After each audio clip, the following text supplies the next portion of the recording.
咁蒸出嚟嘅肉餅咧，鮮嫩多汁，營養美味，飯都食到2碗咯，超正噶。喜姐今日整咩靚餸食啊？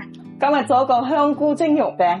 哇！呢個小時候嘅經典菜喎。係咁蒸出嚟好送飯。嗱，今日咧我就買咗2塊花頭肉，仲有啲馬蹄啦，香菇已經浸好噶啦。中意上口啲咧就可以加啲木耳絲。豬肉咧我中意自己剁出嚟咧，豬肉咧特別有口感嘅。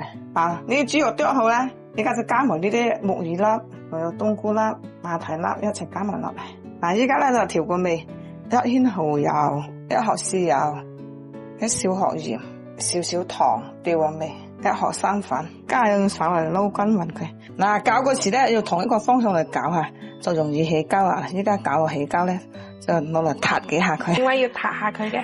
撻下佢冇咁容易散啊！嗱，撈好啲肉咧就放落個碟嚟壓平啊佢吓，壓實下佢咧，一陣蒸出嚟咧就冇咁容易散嘅。平好之後咧，篤啲窿佢就容易熟嘅。嗱，依家咧碎碎咁落鑊，唔該蒸嘅15分鐘啦。噔噔噔噔，夠鐘啦！哇！你點睇得出佢熟唔熟咧？你要睇呢啲汁出咗嚟啦，就肯定熟嘅。加啲蔥花去。喜歡喜姐點讚支持一下吧。